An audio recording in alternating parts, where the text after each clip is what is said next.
नमस्कार दोस्तों, मैं doctor Saurabh Gupta, consultant ENT surgeon, Regency hospital and advanced ENT centre Kanpur. आज मैं आपसे डिस्कस करने वाला हूँ एक बहुत डेडली डिजीज़, जिसको बोलते हैं ब्लैक फंगस या म्यूकोरमाइकोसिस।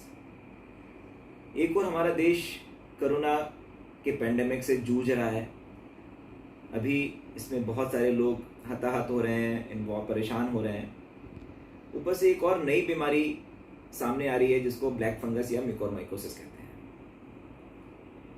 ये म्यूकोरमाइकोसिस कोई नई बीमारी नहीं है, ये पहले भी थी, लेकिन इसके केसेस बहुत कम देखने को मिलते थे। ऑन एन एवरेज एक ईएनटी सर्जन एक साल में 1 या 2 केसेस ही देखता था। लेकिन पिछले एक हफ्ते से मेरा खुद का एक्सपीरियंस है, मैंने 8 केसेस म्यूकोरमाइकोसिस के देखे, जो कि एक ताज्जुब की बात है। अब ये ऐसा क्यों हो रहा है, इसके कारणों को, इस पे लक्षणों पे हम लोग इस वीडियो में डिस्कस करेंगे। पहले, जैसे कि नाम म्यूकोरमाइकोसिस, म्यूकर एक स्पीसीज है जिससे कि ये फंगल डिजीज होती है, और माइकोसिस मतलब फंगस। नॉर्मली फंगल इन्फेक्शंस जो खतरनाक होते हैं वो इम्यूनो कॉम्पिटेंट, यानी कि जिनकी इम्यूनिटी अच्छी होती है उनको नहीं होते। ये जो खतरे वाले फंगल इन्फेक्शंस, और ये खासतौर से ये म्यूकोरमाइकोसिस ज़्यादातर केसेस में उन्हीं लोगों को होता है जिनकी इम्यूनिटी काफ़ी लो हो जाती है, वीक हो जाती है। वैसे तो फंगस हम लोग के वातावरण में हर जगह मौजूद है, चाहे वो ख़राब हो रही सब्जियों पे है या कोई पुरानी रखी हुई बेल्ट्स पे, ये जगह जगह पाया जाता है। लेकिन नॉर्मल केसेस में ये नॉर्मल लोगों को, जिनकी इम्यूनिटी ठीक है, ज़्यादा से ज़्यादा स्किन डिजीज़ टाइप की कर पाता है, जो कि कभी जानलेवा नहीं होती। लेकिन जिनकी इम्यूनिटी कम है उनमें ये एक एग्रेसिव डिजीज़ के फॉर्म में शेप लेता है। अब ये कौन कौन सी कंडीशंस होती हैं जिसमें कि इम्यूनिटी कम हो जाती है? पहले जब ये केसेस कम पाए जाते थे तो ज़्यादातर केसेस में हम लोग उन पेशेंट्स में ये बीमारी को मिलती थी, जैसे कि जो रीनल या किसी ट्रांसप्लांट पेशेंट्स हैं जिनको इम्यूनोसप्रेसिव ड्रग्स चल रहे हों, जिनको अनकंट्रोल्ड डायबिटीज़ हो, या जिनको किडनी की बीमारियां हो, या जिनको कैंसर्स हो, खासतौर से हेमेटोलॉजिकल यानी कि ब्लड के कैंसर्स। लेकिन अभी ये बीमारी बहुत ज़्यादा पाई जा रही है, और ये खतरा, बेसिकली ये खतरे वाली बीमारी क्यों है इसका भी कारण जान लेते हैं। और ये बेसिकली ये जो इन्फेक्शन होता है, एक बार स्पोर्स के फॉर्म में, यानी कि बीज के फंगस के जो स्पोर्स हैं वो हमारी नाक में पहुंचते हैं। नाक में जाकर ये हमारी नेजल म्यूकोजा से चिपक जाते हैं, और वहाँ पे एक फंगल जर्मिनेशन शुरू हो जाता है, मतलब वहाँ पे फंगस का प्लांट लगना शुरू हो जाता है। क्योंकि ये फंगस खून की नलियों को जाके रोक देता है, और खून की नलियों के से साथ ही ये ट्रेवल भी करता है। तो जैसे ही ये खून की नलियां से खून आना बंद हो जाता है तो उस जगह की ब्लड सप्लाई बंद होने के कारण वो जगह टिश्यू निक्रोस हो जाता है, डेड हो जाता है, और वो ब्लैकिश हो जाता है। इसीलिए इसको ब्लैक फंगस भी बोलते हैं। एक तरफ उस टिश्यू को ये ख़त्म कर देता है, दूसरी तरफ ब्लड वेसल्स के साथ जाकर ये आसपास के स्ट्रक्चर्स को इन्वॉल्व करता है। तो जैसे नाक के आसपास सबसे पहला स्ट्रक्चर साइनस होता है, तो साइनस में जाता है, उसके बाद ये आईज में जा सकता है, और उसके साथ ये ब्रेन में भी जा सकता है। एक बार ब्रेन में जाने के साथ ये बहुत ही मुश्किल हो जाता है, इससे बचना ये बहुत ही घातक हो जाता है। वैसे तो ये और भी जगहों पे होता है, जैसे कि किडनीज में, लंग्स में, पेट में, लेकिन जो सबसे ज़्यादा कॉमन इसके प्लेसेस हैं, साइट्स हैं, वो है नाक, आँख और ब्रेन। बेसिकली ये जो म्यूकर फैमिली का जो सबसे कॉमन जो एजेंट होता है, कॉमन पॉजिटिव फंगस होता है, उसको राइजोपस बोलते हैं। अब इसके लक्षणों के बारे में जान लेते हैं। अगर कोई पेशेंट जिसका जो इम्यूनोसप्रेसिव है, यानी कि जिसकी इम्यूनिटी कम है, यानी कि जो पुअरली कंट्रोल्ड डायबिटिक्स हैं, जिनका कोविड इन्फेक्शन उनको हो रखा है, और जो उनको कोविड इन्फेक्शन हो चुका है, और जो स्टेरॉइड्स पे हैं, अगर उनके एक तरफ की नाक बंद है, उनकी नाक बंद सी लग रही है, उनको नाक में दर्द हो रहा है, उनके चेहरे पे दर्द हो रहा है, उनकी आईज में दर्द हो रहा है, उनको आईज से दिखने में प्रॉब्लम हो रही है, उनकी आईलिड्स पे कुछ स्वेलिंग सी आ रही है, जिनको सीवियर हेडेक हो रहा है, उनको ये इस बीमारी के बारे में सचेत हो जाना चाहिए, और जल्दी से जल्दी किसी अच्छे ईएनटी सर्जन, अच्छे फिजिशियन को दिखाना चाहिए, क्योंकि इसमें बीमारी से बचने का, लड़ने का और जीतने का एक ही जरिया है कि हम अर्ली डायग्नोसिस यानी कि जल्दी से जल्दी इस बीमारी के बारे में पता करें और जितना जल्दी हो सके इसको ट्रीटमेंट करें, क्योंकि ये बीमारी कुछ घंटों से लेके कुछ दिनों में ही मरीज की जान भी ले सकती है।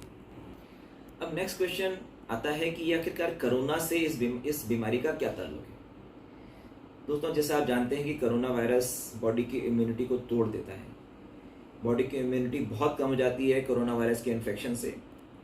दूसरी ओर कोरोना वायरस से लड़ने के लिए जो बहुत इंपॉर्टेंट ड्रग्स हैं, जैसे कि स्टेरॉइड्स और मोनोक्लोनल एंटीबॉडीज, IL-6 इनहिबिटर, टोक्लिजुमैब, ये इम्यूनिटी को कहीं ना कहीं प्रभावित करते हैं और इससे इम्यूनिटी कम हो जाती है।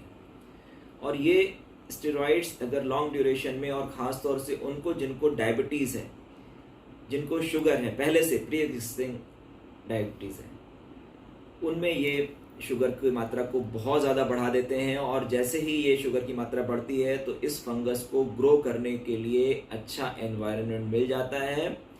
बॉडी की इम्यूनिटी उसके अगेंस्ट काम नहीं कर पाती है। बॉडी की इम्यूनिटी यानी कि प्रतिरोधक क्षमता हमको उस फंगस को रोकने से बचा नहीं पाती है और ये फंगस बिना रोक टोक के आगे बढ़ता रहता है। दोस्तों, ये फंगस बड़ा ही अपॉर्चुनिस्टिक इन्फेक्शन है, यानी कि मौका परस्त। जैसे ही बॉडी स्ट्रांग, जब तक बॉडी स्ट्रांग रहती है ये आपका कुछ नहीं बिगाड़ पाता, लेकिन जैसे ही बॉडी वीक होती है ये एक डेडली डिजीज का रूप ले लेता है। एक क्वेश्चन आता है सबके दिमाग में, क्या ये सबको हो सकता है? बिल्कुल नहीं, ये सबको नहीं हो सकता है। जिनकी इम्यूनिटी अच्छी है, जिनको कोई प्रॉब्लम नहीं है, उनको ये नहीं हो सकता है। जैसा कि मैंने कई बार रिपीट किया है इस वीडियो में कि ये सिर्फ इम्यूनिटी कम होने वाले पेशेंट्स को ही होता है। अब इससे बचाव, तो पहला तो बचाव ये है कि जिनकी जो डायबिटिक्स हैं, जिनको डायबिटीज़ है, जिनका शुगर लेवल बढ़ा हुआ है, या कोई ऐसी दवाइयाँ जो लोग खा रहे हैं जो कि इम्यूनोसप्रेसिव ड्रग्स हैं, दवाइयाँ हैं, उनको सारी दवाइयों पे, अपनी शुगर पे ध्यान रखना चाहिए, अपने फिजिशियन से कंसल्टेशन करना चाहिए, अपनी शुगर को रेगुलर मॉनिटर करना चाहिए। दूसरी बात, स्वतः ट्रीटमेंट, कोरोना का ट्रीटमेंट आजकल लोग घर पे भी होम ट्रीटमेंट कर रहे हैं, और कुछ उसमें से लोग ऐसे भी हैं जो कि स्टेरॉइड्स को अपने आप बिना किसी डॉक्टर की सलाह से खा रहे हैं। दोस्तों, ये चीज़ बहुत ख़राब है, इस चीज़ को रोकना होगा, क्योंकि आपको नहीं मालूम कि स्टेरॉइड्स क्या करेगी। वास्तव में स्टेरॉइड्स दुधारी तलवार है, यानी कि डबल एजेड स्वॉर्ड। एक तरफ तो आपको ये ऐसा लगेगा कि ये बीमारी, कोरोना की बीमारी को ठीक कर रही है, लेकिन इससे जो इम्यूनिटी कम होती है उससे secondary bacterial infections, fungal infection होने का खतरा बढ़ जाता है। तो जब भी आपको कोई भी मेडिसिन लेनी हो कोरोना से संबंधित या किसी से भी संबंधित, वो अपने फिजिशियन को, उनके फिजिशियन के सुपरविजन में ही लेना चाहिए।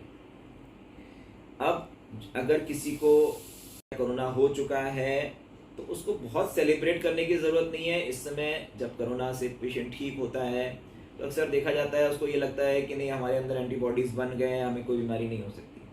ये बात सच है कि एंटीबॉडीज़ हमें प्रोटेक्शन देती है कि दोबारा कोविड हमें ना हो, लेकिन और इन्फेक्शन से होने के चांसेस बढ़ जाते हैं। तो हमें ध्यान देना चाहिए कि हमारी इम्यूनिटी अच्छी रहे, इसलिए अच्छा न्यूट्रिशन, अच्छा खाना, अच्छी नींद और अच्छा एक्सरसाइज बहुत ज़रूरी है अपनी इम्यूनिटी को बूस्ट करने के लिए।